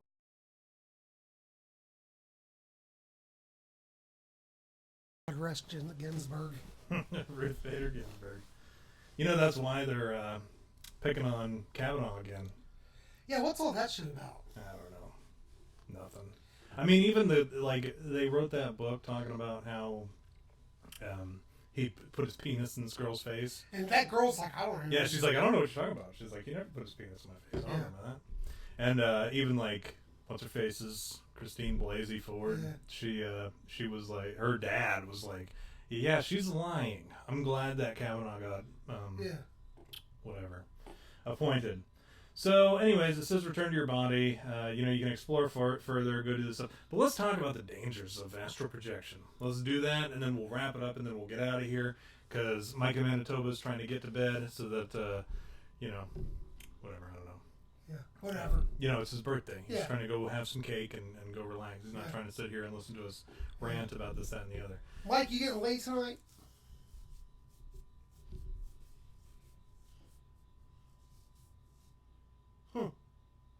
There's a delay, so we'll be sitting here forever. But yeah, as you work up your answer, Mike, let's talk about the dangers of astral projection. So this is what I was concerned about. Okay, I was concerned. He said it's all good. That's the generic response where it's like, maybe, you know, a gentleman doesn't kiss and tell. Every night. There we go. That's the Mike in Manitoba we know and love. I was concerned because you're leaving this like material world and you're going into the spiritual world. And what I recognize as the spiritual world is, in my opinion, I think Insidious got it probably about as close to right as anyone so far. Of what the spiritual realm kind of looks like. And I think that, you know, spirits probably see things that are useful to them, but everything else is kind of black or just like unrecognized. There's nothing there. They don't, whatever. So, I mean, like, they'll see a house off in the distance, but like everything else is black or unimportant. And you know, when these dudes are wandering, like the dudes are wandering in the further is what it's called in the movie. They have like certain areas that they get stuck in, and that's what I was concerned about. I didn't know how, like at the time I was like, felt ill prepared to go into the further. And the idea of having something kind of wander back and steal my body and then maybe stuck in the spiritual realm, I think that's what probably held me back. Now I'm just kind of like, I think I'm ready. I thought, you know, I'll be like defending my body from whatever, like anything trying to steal my body. But that was like the main. I watched one guy talking about the dangers of going into the spiritual world, and the guy, like, he was kind of what we were afraid Dave Outlandish was going to be. You know, like when you hear about Satanists and occultists, and like they're always like sweaty BO guys, but then like it was Dave, and he kind of like redeemed occultism in my eyes. For like, you. yeah, for you, you're still terrified. Yeah, I of don't him. talk to the guy. I love Dave Elliott. I'll say it loud and proud. But like, you know, you see those guys who like talk about and practice occultism, and they're kind of like weird and goofy and whatever. That's kind of what this guy was.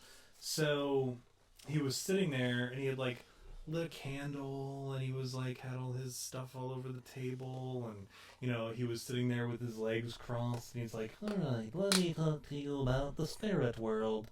And that's kind of what this dude was doing. Plug all your holes and you should be good to go. His thing was, if he would bring his spirit guides with him. Remember, Angela doesn't talk to spirits anymore, was telling us about that? Yeah.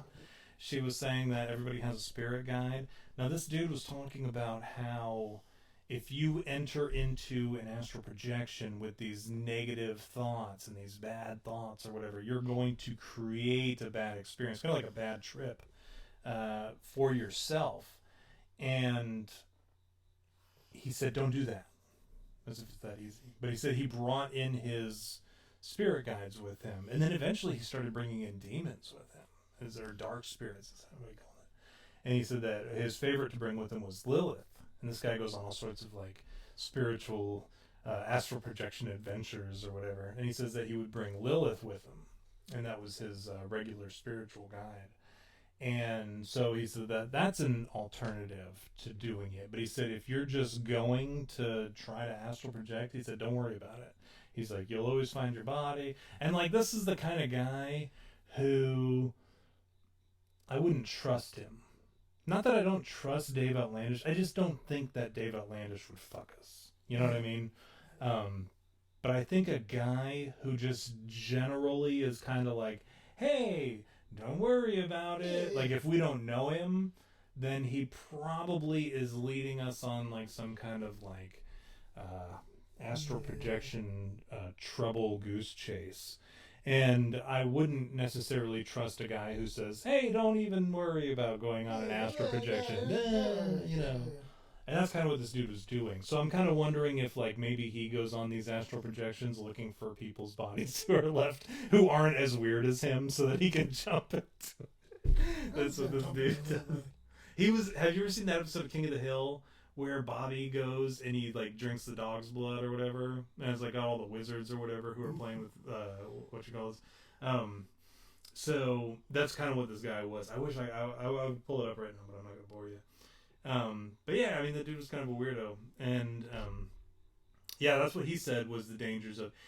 There was another one who this chick was talking about. Like I started watching the video, and it was this chick, and she was talking about her experience with astral projection, and immediately I was like I was like, this chick is not trustworthy. Like I do not value this individual's input on the subject solely because she's a chick. You know what I mean? Yeah. Like you can't trust women. No, you can't trust women. You really can't. Angela fucked us. Yeah, and let's be real. Like 30 years ago, this Blasey Ford, you know, she's coming good with these allegations that nobody else remembers, and like other people are like these 30 years ago. This chick's talking about astral projections. I have a hard time believing anything that she has to say solely because of her gender. Yeah. So, ladies, I'm sorry. I'm sorry. I'm not sorry. Is my problem. I'm not sorry at all. Yeah. You know, you lost a lot of credibility over this Me Too movement. So now when you post videos about astral projection, I have a hard time believing you. Yeah. I'm sorry, but I'm not sorry. But yeah, she started talking about how she ran into a demon while she was astral projecting. And I think I actually turned it off after like about a minute because she was talking. And I was like, you know what? Yeah. As soon as I would have flipped it on and saw as a woman, I would have just... Well, I tried to give her the benefit of the doubt. I gave her a minute's worth of benefit of the doubt. And then I gave her a 1 star on Netflix. You know what I'm saying? So, tell me this. What's the first thing... Walk me through an experience of Dustin astral projecting. Dustin douchefucker astral projecting. What are you doing? From start to finish. When you cut... So let's start it... you get up, you look at your pog collection, then what? Where are you going? Can I close my eyes and do this? Yeah, do it. Okay. Visualize it and tell me how you're astral projecting. Okay. And then I'm going to go to a spaceship and try to see how many fingers are being used for prayers. Yeah. Yeah, that's what I'm doing. That's it? You're just going to go to a spaceship? Yeah. I mean, I got some people I might go spy on. I totally had these pictures set up as like for things that are dangerous about astral projecting from the documentary Insidious.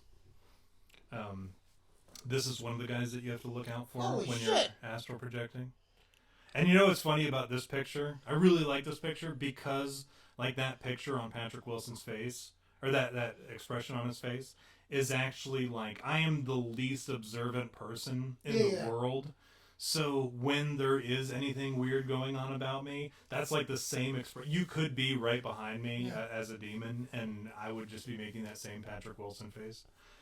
So that's my favorite part about this picture. That's one thing that you have to worry about based on the documentary Insidious. Here's another one from the it's actually the part 2 of the documentary. You got to worry about that guy. Is it a guy or a girl? Well, spoiler alert. It's a guy. Okay. And then you got to worry about that guy too. That's the smoker. That's actually, this is like one of those truth commercials. Oh, yeah. He's from the third part of that documentary. And then here's from the last key. This is the final part of the documentary of Insidious, talking about how to astral project. And I'm going to have to watch these movies. I really like those movies. I'll tell you what, I watch them every night when I go to sleep. I always turn on, because Insidious 1 is on Netflix right now. And I turn it on every night when I go to bed. So I actually just got my hands on Insidious 1 and 3 were the ones I was missing from my collection. I just got them, but also I just turn it on Netflix, because I'll turn on a movie when I go to sleep on Netflix, and then I'll turn on the sleep timer and go to sleep. But Insidious it's one of my favorite series. 3 and 4 you could really probably skip, but 1 and 2 I really like. But if you're interested in the whole series, you should watch the whole series. It's a fun story. But as far as astral projecting, so that's what you would do. I gotta be honest, I agree with you. There's really nothing on this planet that I feel like I need to see. I could really I don't really care about anything else on this planet. Like, that's the funny thing that happens, I guess, when you become a dad. Like, everything that you need is right there. Kind of like, I mean, I guess if you're a single dad, you know what I mean? Like, if you were a single, like, let's say you were divorced, and, you know, your ex-wife got the kids, I'd probably go hang out with my kids, maybe, or go make sure they're okay, and that there's, like, not some, you know, Roy, the stepdad or whatever, he's not, like, you know, beating them or whatever. I'd go check on that and make sure that was okay. But, like, for us, like, you know, happily married dads, like, everything that we have is right here at our houses. And so, like, why not go do ridiculous space adventures, you know? Sure. And that's kind of what I was talking about earlier when I thought, like, I've had these experiences with astral projection. Like, it felt normal, or like something that I had experienced in the past. So I think I would also, but then I start to worry, because what happens if you get lost? Like, what if it's like becoming morning and you're like, I gotta get back before the, you know, midnight, before I turn into a pumpkin, right? Yeah. Or whatever. Like Cinderella. Yeah, Cinderella. You know, you gotta get back to your body before it turns into a pumpkin. Like, what if you don't get back in time? Or what if something gets in there and then you get back, or you can't find your way, or you end up in, like, you know, there are some places in town. I don't know if I could find my way from town. You know what I'm saying? Like, and then plus you're on foot and you're trying to, like, move. Like, I don't know. Like, that's my big concern with astral projecting. Like, can I, like, they talk about, like, a tether, like a silver tether that you can kind of, like, follow back to your body. But, like, I don't know. That's some scary stuff, right? Yeah. What do you do if you encounter, like, something scary? What if you experience something scary in the further? What would you do? Well, what can you do? I'm asking. I didn't get that. You know, that's the thing about astral projection. It's like, it's not an exact science, right? So, I mean, you got to kind of, like, Nobody's answering these questions. I'm going to have to do it tonight. I'll have to give you answers next week. If it's me that shows up. It's probably not going to be. No, probably What's the not. question? Oh, let's come up with a question right now. Like, what do I ask you? And then you got to give me. So if I ask you how many fingers, the answer normally would be 3, yes. right? So watch this. We're going to do a little trick. We're going to do a little slicky boy. We're going to move it off of you. So, like, if somebody takes over your body, they won't be able to see how many fingers you're holding up right now. Okay. So do 2 hands and tell me how many fingers. You know what I'm saying? Okay. All right. So like that plus that, or like No, just that. If they do like this. if they do like that, okay. I was gonna say, well, that's the same number. All right. You just gave it away. All right. Well, here, let's do this. So I asked him how many fingers, and he does this. It's the same number, but no. Okay, do it again, but do a different Okay. number. Okay, I can remember that. Okay, so if they do anything other than that, Yeah. then we'll know that it's a fake Dustin. Yes. And I murder you? On the spot. Okay. Okay. And Got it. explain that to. Keep this footage so when you go to the cops. I'll be like, you told me to He murder told me him. if he held up any other number than what I had to murder him. Did you have to rape him as well? After you murdered him? Yes, I had to. Well, Yes. before and after. Yes. All right, so what do we have to cut? Do we have any questions? I know, like, before the show, you were like, well, you know what we haven't done for a while? We haven't asked a question. So what's the question? I mean, we talked about where you would go. Like, all right, so if you could go anywhere, here's a throwback, in the universe, when you were astral projecting, where would you go?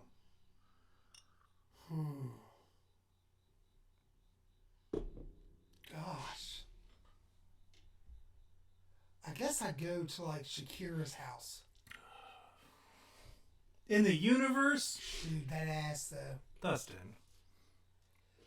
I mean, I think we've talked about this. You know what you said last time when I asked you where in the universe, if you could pick, where would you go? Where would I go? Would you go? You said I don't know. Like, and we both kind of agreed at the same time. Like, well, we don't really know that many places in the universe. Yeah. And then I think you said like some kind of like other planet that was similar to Earth that like you could go to. You know what I'm saying? But I remember like it was funny to me because like I got to listen to all the stuff like over and then cut some stuff out. I don't think that one made it to the actual show. Sure, like, where would you go if you could go? None of my stuff makes it to the actual show. So I cut everything funny that you said. See, now I can't do that because Yeah. we're live and I just dump it or whatever Yeah. like it is. But like it used to be like I would cut out all your funny stuff so that like I was the funny guy. And then you go back and record yourself saying my funny jokes. I did. That's the benefit of like having to do all that crap. Which, by the way, people at home who are listening, there are 4 of you now, which is fantastic. If you get the crap scared out of you while you are out of your body, does your body still fill your shorts? if you crap while you're astral projecting, do you crap in real life? I'll tell you one thing I want. Before this podcast ceased to exist forever, I want to do a face-to-face meet and greet with Mike in Manitoba. We're gonna have to travel all the way to Manitoba I mean, to do a. And We talked about doing a live show in Mike and Manitoba's living room for him. that would be awesome. No, what I was gonna say, I forget. Yes. Because we have been. Not on topic today. No, you know what? What? I thought this was a pretty good show. I thought we did all right for having no idea what we were talking about. Which is like 90% of the stuff. You were wrong from the I thought this was a pretty good show, because it's never a pretty good show. Well, I mean, but our baseline, the bar is set pretty dang low. You can't get into the USA, Mike? Shit, I don't know if I can get to Canada. Well, like, remember when Bradley Manning was like, "Hey, I can't go to Canada. They said it was because I committed treason." And I replied, "Probably because you committed fucking treason." Remember? Yeah. So no, what I was gonna say was what we plan to do, and what I would like to do this week is I wanted to sit down and actually do that show where we go over all the hidden poops and do the hidden, or not the hidden poop. Yeah. No, where we do the director's commentary on the old hidden poop episodes. Yes. Because all of our shows aren't on Twitch, and I would love to air them on Twitch for any individuals who might want to watch them at that point. But I don't want to just run them like the 4 people that are. Yeah. I don't want to just run them just empty, and then people be like, "Oh, well, they're not answering any of our questions, and this shit sucks." And but instead have us go on there and do like a little director's commentary of the old episodes. And there is a hidden poop that was not ever released. There's a hidden poop. Ooh, you gotta get that thing out there. And I think probably I know you have heard it. I know I have heard it. I know James has heard it. And I know V has heard it. And I think that's it. I don't think anybody beyond that original team ever heard the episode. And it is so offensive. Like, even by my standards. Like, because even I was the one who was like, I would have released it, because I was always the one who was like, I would finish it and I would just dump it on the thing and be like, "Hey, check it out." And even I was like, I ran it by you guys because I was like, I don't think we can release this one because it's so offensive. It's so insensitive. It's funny, but like, I don't know. And I want to release it. Yeah. And I think we should, given the the state of comedy now and people being chastised for just saying whatever, mildly offensive stuff. Like, I feel like we have to join the ranks of hated comedians. Yes. By releasing a very, like, one of our most offensive pieces, arguably our most offensive piece. We might get sued over it. Well, I don't think that that's true, because the person who might lacks the ability to sue. Because they're dead. Because they're dead. And so, that being the case, what I want to do is I do want to do a director's commentary, and I talked to Dustin about this. We want to do a director's commentary. Hopefully have James on the show as well. Have V come back, because V was on them as well, on some of them. And we can do a director's commentary and then end it with the grand finale of You Had Me at... Well, I forget what it was called. Yeah, it wasn't... insensitive. Because, but it was... I mean, the hidden poops were Losing Your Head. I think that one was called Losing Your Head. And for good reason. And I want to release that one. And so it really depends on, if we're able to make that happen this week. Send any kind of messages to any kind of correspondence to us on Twitter. Send it on here, on the chat, in the... YouTube comments, and wherever you're watching this, leave a comment and I will see it, saying whether or not you want us to do that and have some kind of director's commentary on the old hidden poops, so that you can hear them and enjoy them with us talking about them and the funny things that we've realized taken from those particular experiences, those particular episodes, and since then, and we can kind of like expand upon them, make them funnier, and ultimately release Losing Your Head, the hidden poop that was too offensive for broadcast. And if it's too offensive for this show, Mike says to just do it. Should we just do it right now? I have it right here. Oh man, no. Should we just release it right now? No, he's got to wait. Come on, let's. I just can't. You're not prepared to be on camera when it happens? Not right now. Not right now? Oh man, Mike, I was trying. It's Mike's birthday. I know, but if you want to send it to Mike privately, I can't do that. It wouldn't be fair. For a private screening, you can. For a private screening for Mike's birthday? Yes. Maybe. I don't know. Mike's like one of our only viewers. I might need to make him wait until. I know, because so if you send it to him now privately, we'll have nobody. Yeah, nobody will stick around to watch it. All right, Mike. I'm sorry. I tried to give it to you for your birthday, but what we're gonna do is we're gonna have to wait. What are we doing Saturday? Friday, Saturday? Anything? Saturday? You got anything planned for Saturday? I don't think so. I might be able to come with it. Let's see if we can do something Saturday. I'll see what we do. People, wherever you're watching this, comment saying, I can wait until D is ready, is what he said. People who are watching this, wherever you're watching this, whatever you're watching this on, leave a comment, send it to us on Twitter, and it's Charlotte Lalati. Hey! She's not normally up when we're on live streaming. So, and she said happy birthday, Mike. What a sweet girl. She is. She's really like, yeah. Good morning. Well, for her, it's morning. I know. It's like 6:30, 7:30 in the morning. I don't know. I'm terrible at time zones. But, yeah. We were actually I almost sent her the hidden poop the other day. Oh, I almost sent it to her. Because I was talking, we were talking about the show and everything. And then I said, I think I brought it up. And I almost sent it to her. I almost caved. But I didn't. She said, hi. What up, girl? Hey, girl. Hey, girl. See, she hasn't even seen you yet, though, because there you go. But, yeah, so that's what we'll do then. Hopefully Friday, Saturday, we'll figure it out, and we'll send, she said send me poop. But yeah, we'll see what we can do. Hopefully this weekend we will do the director's commentary on the past 5 hidden poops. One of my favorite hidden poops is the conspiracy ones with the Saving Private Manitoba. That's still my favorite because of the music in the background while we're like trying to get Mike on. And it's so funny too because I said, we'll talk about it later, but like I'm like, fuck it, he'll be all right. Like, I was like the one who gave up on Mike. Everyone else was like, no, we have to save Mike in Manitoba. And I was like, he'll be all right. And then immediately after I faked, like, I was like, oh, thank God, Mike. Thank God you're back. We saved you.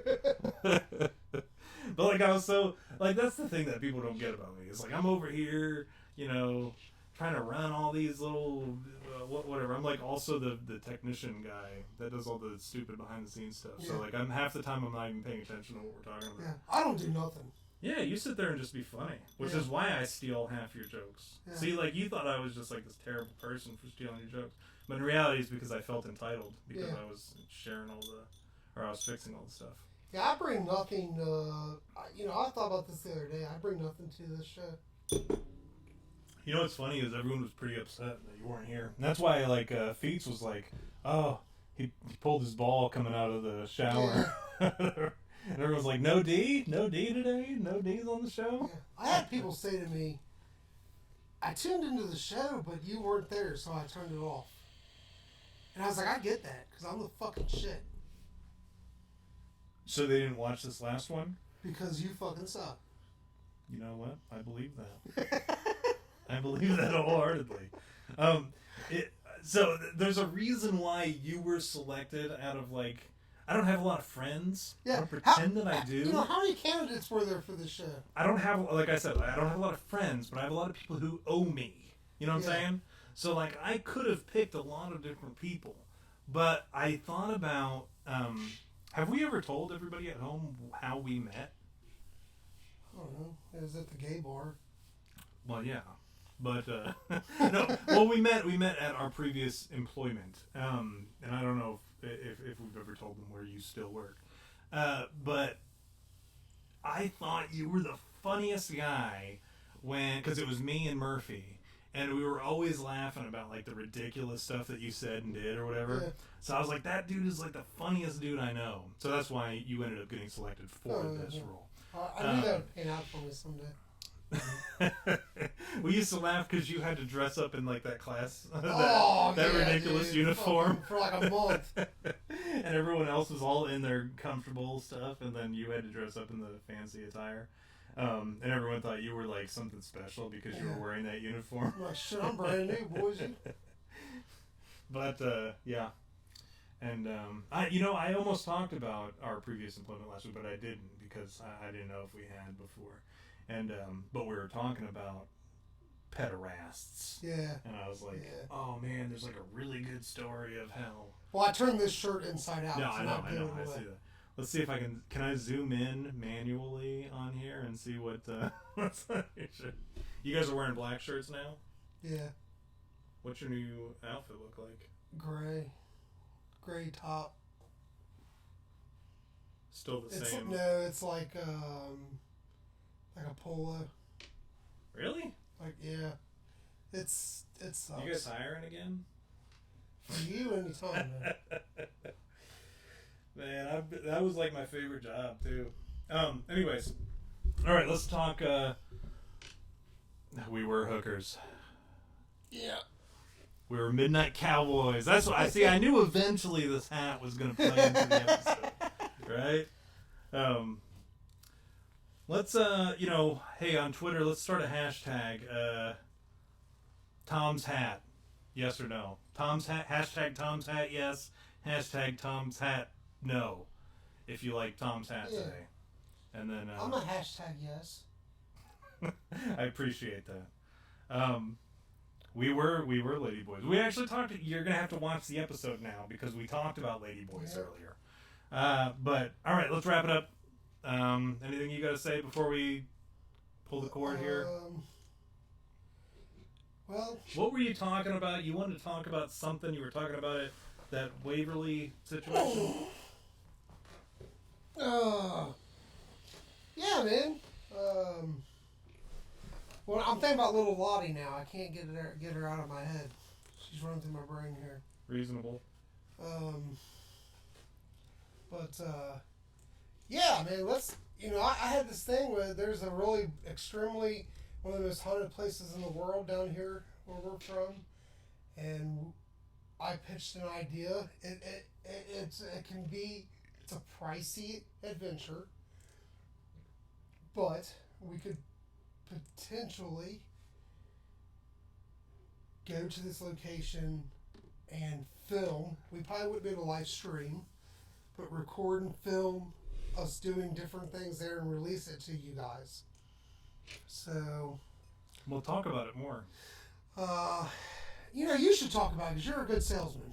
No, you talk. Well, I wanted you to talk. I put on this song because I thought it'd be funny to have it playing in the background for you talking. Okay. But I'll go ahead. I mean, if you want me to. Do you need me to? Yeah, go ahead and talk about it because you're a good salesman. But keep the music playing because this shit is awesome. This is Sonny and Cher. A Cowboy's Work Is Never Done. It's one of my favorite songs in the world. I mean, that's why you should be talking. But it is gayer than AIDS. Yeah. Like, if you have this song playing while you're talking, that's pretty fucking gay. Yeah. So I'm going to go ahead and talk. Go ahead. With this song playing in the background. What he's talking about is something, not what we talked about last time. I know we talked about that house in Missouri or whatever, like that super haunted house. This is way more haunted than that particular house. This place that he's talking about is Waverly Hills. We live about an hour and a half away from Waverly Hills, if even that. It's down in Louisville, and we live in northern Kentucky. I used to actually live down by Waverly Hills, just down the road from it, when I lived at Fort Knox. I cannot hear a thing you're saying. Really? Like, I'm trying to hear what you're saying. Let me do this. There, how's this? That's I wanted it good. to be playing in the background, so for them to hear it. There we go. Can you hear me better now? Yeah. Okay. Yes, Waverly Hills Sanatorium. So yeah, he wants to go to Waverly Hills Sanatorium. And from what I understand, if we can have anybody come with us, up to 10. Up to 10. As long as the total cost is 1,000, or the total amount that we've given is 1,000. Is So 1,000. normally it's 10 people, everyone pitches in 100, and all 10 people get to go. Yes. But yes, Lottie, Waverly Hills Sanatorium. We live right, about an hour and a half away, and that's what we're talking about here. And so if there were only 4 of us, we would each have to pay $250. As long as the total comes out to 1,000, they'll let us go. So what Dustin is proposing is that we have however many people we can go. As long as that number adds up to 1,000, they'll let us go for the night and do the full, overnight stay, no guide, none of that stupid private tour nonsense. We don't have to go with a bunch of strangers. We can just go and do our own thing, and we can play Ghost Chicken. So, ideally, we've got two options. We stay at that house in Missouri, which is one option that I think would be hilarious for us to do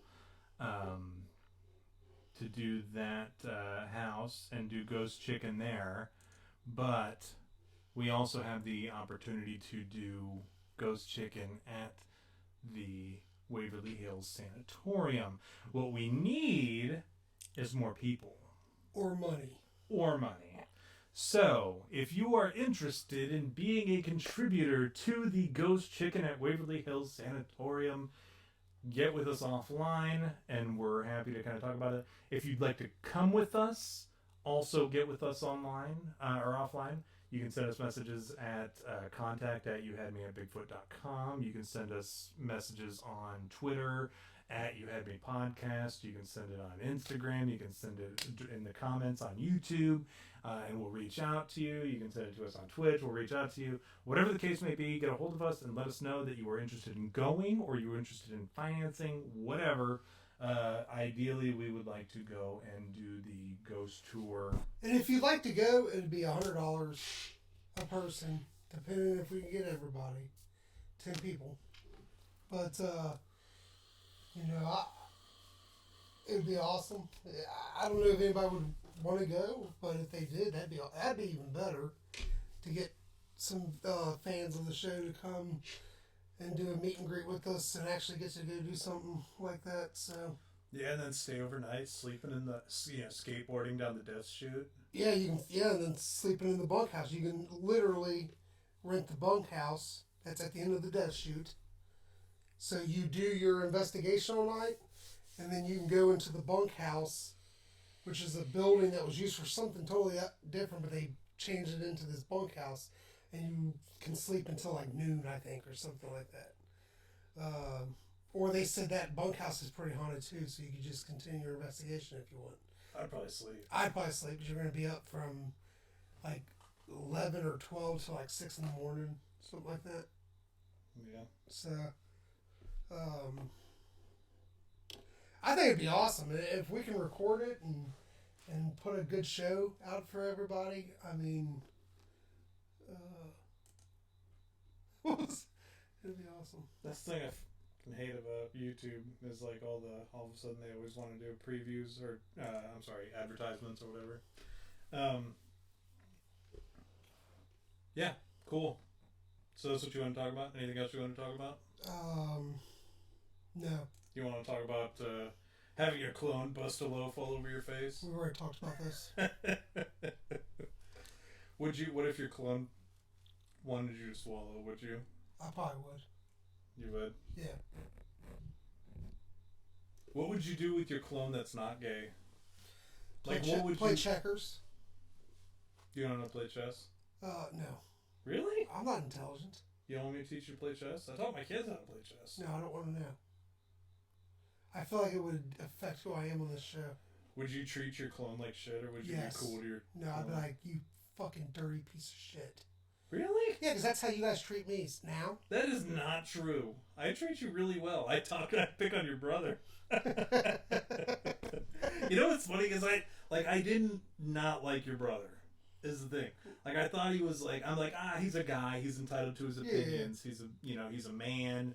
I respect that he has an opinion. But like over time, I lost all respect. And it sucks. It sucks. I wish I didn't lose all respect for your brother. Yeah. But I did. And it wasn't because of like anything he said so much as like the way he approached it. Yeah. And his unwillingness to stand behind his dump. Yeah. You know no, I lost respect for him like 5 minutes after he was born. Is he's your younger brother? Yes. You know what? I saw a picture of him finally. Like, I didn't know what he looked like. Yeah. Until I found him on Reddit. Yeah. You want me to tell you what I found in his Reddit history? Oh, Jesus Christ. So I talked about it a little bit last week. I found him on Reddit, and in order to verify that it was him, I had to go through his history of a couple different people, and I found his. And there is one. I don't know if I don't want to say it online or on the fuck it, I will. With your approval, give me the thumbs up or the thumbs down. Give me the Caesar thumbs up or thumbs down. Whether or not you want me to say what I found on his Reddit. all right, that's a thumbs up. All right, so I went to his. I scrolled back through, and he had a lot of stuff about like anti-Trump stuff, which is cool. I'm like, okay, whatever, that's him, all right. Yeah.